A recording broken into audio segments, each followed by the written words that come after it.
presents the thrilling adventures of the Lone Ranger. Hi-yo, Silver! A fiery horse with the speed of light, a cloud of dust, and a hearty Hi-yo, Silver! The Lone Ranger.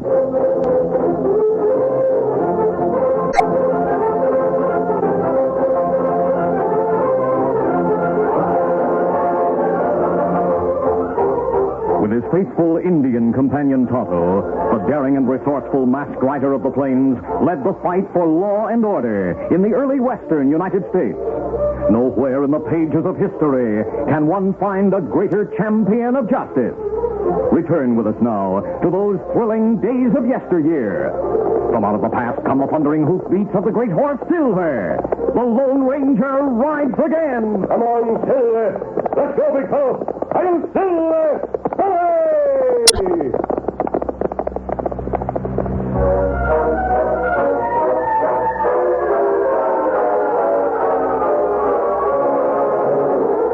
The commanding officer at Fort Newton in New Mexico Territory pounded his desk with his fist in frustration as he spoke heatedly to his aide, Lieutenant Perry. Under Lieutenant Perry, this situation is intolerable.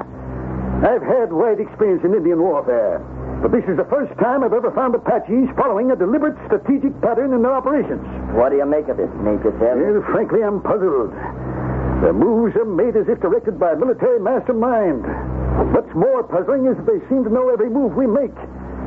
Several army wagon trains came through without being molested, but the one carrying ammunition was the one those infernal Apaches raided. Yes, and the couriers we sent asking for reinforcements have been intercepted. It seems impossible to get word through to the fort at El Paso. Exactly. The Apaches must have spies everywhere. Let me try to get through to El Paso. You? Yes, sir. How can you expect to get through after so many others have failed? I know this territory well, sir, and I know the ways of Indians. I feel sure I can succeed. Well, all right, Lieutenant. You have my permission and my blessing. I sincerely hope you succeed.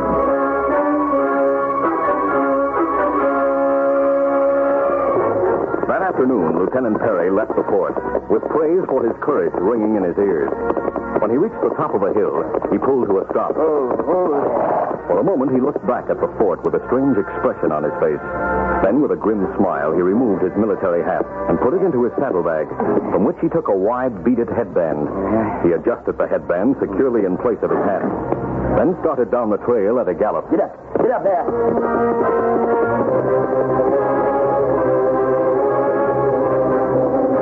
The Lone Ranger and Tonto were riding up the trail toward Fort Newton when Tonto suddenly spoke. Look, Kimasabi. We see dust clouds over rise and distance. Yeah, someone's coming toward us. We're turning to the gully until he passes. Come on, Silver. Come, Scout. Come. Easy, fella. Oh, Scout. Oh, fella. The horseman will pass in a moment. Him not see us here. Him coming over rise now. We see him through brush. Yes, I see him too. Get up. Him wear army uniform. But look, he's wearing a beaded headband in place of his army hat. That's strange. Very strange. He wore the uniform of a cavalry officer and a headband of beads. I'm curious about him, Tonto. Let's trail him and see where he goes. Come on, Silver. Come up, Scout.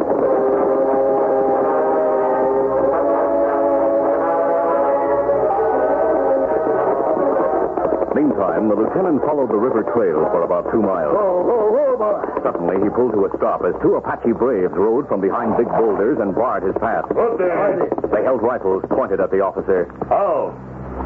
Pale-faced soldier wear Indian band round head. You come. We take you to White Chief. The lieutenant hesitated a moment. The Indians still kept their rifles aimed at him, and he realized he had no other choice but to go with them. Finally, he spoke. Very well. I'll go with you. Take me to your White Chief. Go that way. Get up, boy. Come on.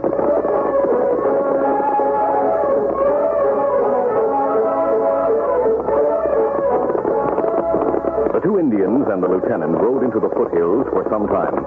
Finally, they entered a deep-set, narrow valley, and the officer realized he had reached the Apache's camp. He and his two escorts stopped in front of the chief's wigwam. The lieutenant waited beside his horse as the chief came from the wigwam, accompanied by a man in the uniform of a French army officer. Good afternoon, Captain Cabot. You are a most welcome visitor, Lieutenant. Chief Big Hawk, this is the American officer with whom I made friends in El Paso. How? Friend of white leader is welcome to Apache camp. How, Chief Big Hawk? Captain, the headband you gave me was a pass of safety. Oui, Monsieur Lieutenant. Big Hawk has given orders to all Apache braves to respect the beaded headband.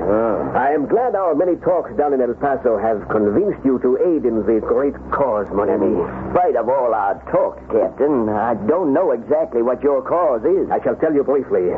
As you know, Napoleon III has placed Maximilian on the throne of Mexico and has given him military support. Yes, I know. It is Napoleon's desire to strengthen Maximilian's position among the people of Mexico so they will accept him more readily. I've heard Maximilian has great opposition. Oui, unfortunately. But your activity among the Apaches, what about that? Mon ami, the people of your country will think there is just another big uprising of the Indians. What they do not know is that when the settlers here have been terrorized and the few garrisons depleted and weakened in New Mexico, soldiers loyal to Maximilian and trained by Napoleon's officers will move in from the mountain region south of here and take the territory for Mexico. Don't you believe such a move will cause the Mexican people to look with favor on the new emperor? Of course. You already know conditions at Fort Newton? Oui, there are about 50 troopers at the fort. With your help, we shall learn the fort's weaknesses. And at dawn tomorrow, the Apaches will move against it. Now let us go into the wigwam and discuss the plan of attack with Chief Big Hawk.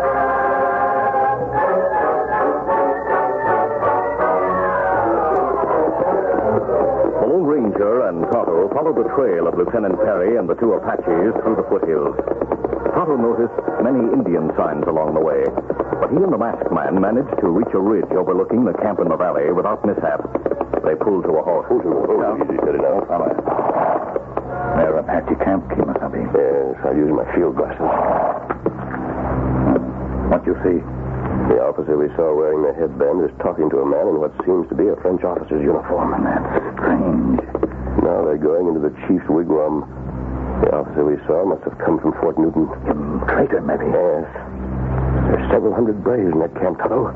The troopers must be told about them. If Apache watch trail to fort, it's not easy to get through. They'll most likely be watching the trail south to the foot of El Paso, too. Me not having how Philip from fort. Ride trail without harm from Apache. Either he's known to them or has something to indicate that he's friendly to them. Maybe... Tonto, a beaded headband. That must be it. Don't you have a beaded headband in your saddlebag? Here. Here, headband. Good. If we're right, this should guarantee my safety on the trail to Fort Newton. Tonto, you head for El Paso and tell Colonel Harris what we've seen. I'll wait at Fort Newton for you. Adios. Adios. Me hurry. A 3-4 hour ride. Get him up, Scout. Come on, Silver.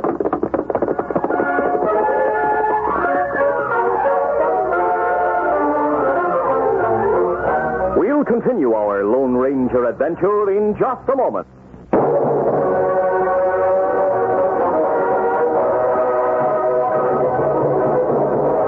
Now to continue. After discovering the Apache camp, the Lone Ranger and Tonto separated. The Indians started for El Paso, while the masked man rode toward Fort Newton wearing the beaded headband. He sighted Apaches on the way, but they let him pass without interference, which he concluded was due to the headband. It was dusk when the sergeant of the guard took the Lone Ranger into the major's office. Where you? I'm delighted and relieved to see you, my friend. Hello, Major. The master, I don't... This masked man is a good friend, Sergeant. You and the guards believe. Yes. My couriers haven't been able to get through.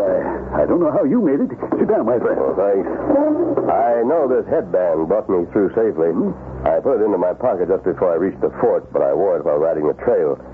I saw several Apaches on the way, but they didn't try to stop me. A beaded headband, eh? I don't see how you... I'll discuss it further in a moment, Major. Now tell me, did one of your men leave the fort a while ago? Yes, my aide, Lieutenant Perry. I admire his courage.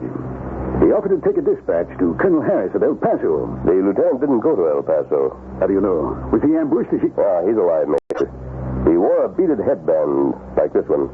Tonto and I saw him on the trail. I don't understand. The lieutenant met 2 Apache braves. They took him to the Apache camp. To the Apache camp? Then he's a prisoner. No, sir. Perhaps a traitor, Major. The masked man told briefly what he and Tonto had seen through the field glasses. He concluded by saying, The fact that the lieutenant went to the Apache camp today may indicate that time is near for an attack on the fort. I'll give orders to be prepared for an attack. Will you stay with us? I'll be glad to. If Tonto gets through, the reinforcements may arrive before the attack. And if he doesn't get through, we're done for. Perhaps, but not without putting up a mighty good fight.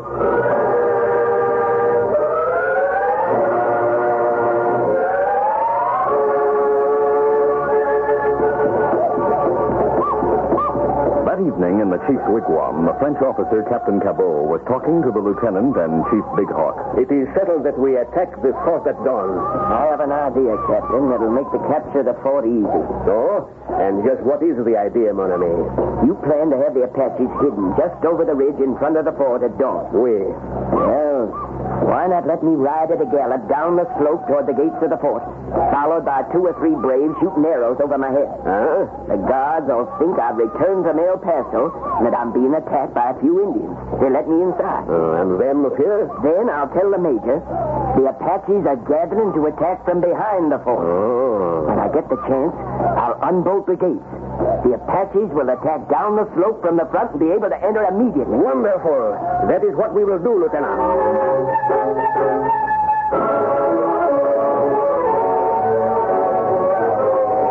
During the night, there was great activity inside the fort as settlers straggled in after being warned that an attack was possible, and everyone prepared for the expected fight.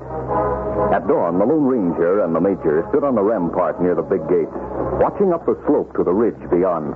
Well, so far, there's nothing to indicate an attack is imminent. But if anything is going to happen, it should start soon. The sun's coming up. I'm worried about your friend Tonto. It seems to me if he got through, the reinforcements would have been here by this time. Yes, I know. I've tried not to think that he might have been... Look, a rider galloping down the slope toward the fort. You Indians are chasing him. That's the lieutenant. Let's get to the gate. Right. As the lieutenant approached, the gates were swung open. 3 Apaches, keeping out of gun range, turned and raced back up the slope. In a moment, Lieutenant Perry pulled to a stop inside the fort. Lieutenant Perry, I didn't expect you to return. If those Apaches had really been after you, Lieutenant, they were close enough to have shot you with an arrow. This masked man. Hey, friend. Lieutenant, if this is a trick... No, not a trick against the fort, but a trick to get here safely. There are 300 Apaches waiting behind that ridge in front of the fort. I told their leader, a French officer working on orders from Napoleon, that I'd say they'd attack from behind the fort. Lieutenant, you were seen in conference with the Apache chief at the Indian camp. Now, I'm inclined to think that... Please, Major, you must believe me. I left here with full intentions of going to El Paso, and I was sure I'd get through safely for reasons I'll explain later. Some Apaches stopped me on the trail and forced me to go with them to their camp. This is the only chance I've had to get back to the fort. That's the truth, sir. I believe him, Major. We saw the Apaches holding guns on him. I suggest you alert the troopers. The attack will come in a moment. Sergeant, alert them in for the attack. Yes, sir. The Frenchman, Captain Gabon, must be captured, sir. He's very dangerous, and he alone controls the Apaches at this time. I hope we can trust you, Lieutenant. He can be watched closely until we're sure, Major. Meantime, I think he is telling the truth. We'll see if... The Indians are coming over the ridge. Have the men hold their fire until the Apaches are close enough for effective shots. Hold your fire until I give the order. The Indians swarmed down the slope, heading directly for the gate. When the front ranks were within gun range, the Lone Ranger spoke. Now, Major. Open fire!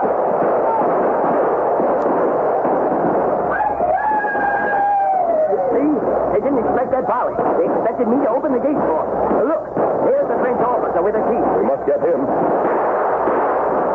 You hit him. He fell from his horse. Have your men cover me, Major. Tell them to let me out. Open the gates and let the masked man through. He'll never make it. As the Major and Lieutenant watched, the Lone Ranger ran out to where the French captain lay wounded. The men in the fort kept up rapid gunfire as he picked up the wounded man and started back. The Apaches hadn't rallied enough to be within range of him, but it seemed that in another moment he'd fall a victim to their bullets. Run! He must make it. He must. He can't get back, Major. We better close the gate. Don't touch those gates. The 2 officers and the men watched tensely as the Lone Ranger ran with his heavy burden toward the open gate. Another moment and he'd be inside. Then he stumbled and fell. Hey, he's done for. We better close the gates before the Apaches come through. Major, look. Cavalry moving in from both sides. As the Lone Ranger fell, he realized Jeff was close.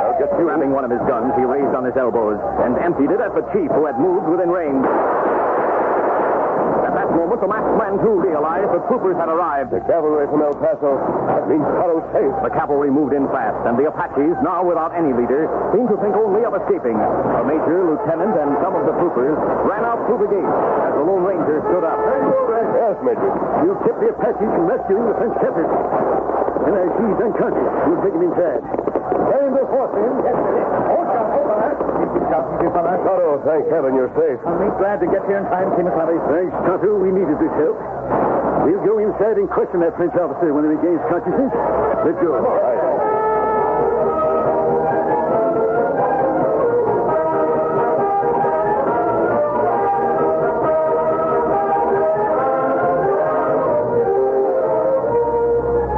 Later, the major, with the Lone Ranger, Tonto, and the lieutenant, stood beside Captain Cabot's cot. Well, Captain, your big plans have fallen through. Lieutenant Perry has told us about them. The lieutenant, he is the traitor who turned against us. The lieutenant is a man of courage who did his country a big service, Captain Cabot. You, that mask, I do not understand. Another great man of courage, Captain. In spite of the lieutenant's efforts, your savages might have succeeded if it hadn't been for the masked man and his friends. I am a French officer of Napoleon's army. If I know anything about Napoleon III, he'll deny he knew of your plans, Captain, and leave you in the hands of our government for punishment. Lieutenant, I owe you an apology for thinking you were a traitor. I don't blame you for thinking that, sir. I met Captain Cabot in El Paso a month ago. I'd celebrated a little too much, and as most soldiers do, was complaining about certain things in the service. He approached me with the idea of throwing in with him, and I let him think I was willing. Why, you Americans, I do not understand you. You complain loudly about everything, but it means nothing. We reserve the right to complain openly about matters, Captain. That's one of the rights freedom gives us. A right people in many other countries don't have. But actions speak louder than words. And the complaining soldiers will fight to preserve that right, along with others. Very true, sir. When I hear my men complaining, I'm satisfied. If they're sulking, I know something is radically wrong. Lieutenant, I congratulate you. And I, too, apologize. Thank you, Major. Well, Tonto, we'll head south this morning. Our work here is done. Kimasabi. We'll be back someday, Major. Adios, everyone. Major, who is that masked man? A great American lieutenant. A man who's always willing to risk his life to help his country and to preserve the freedom of its people. He's the Lone Ranger.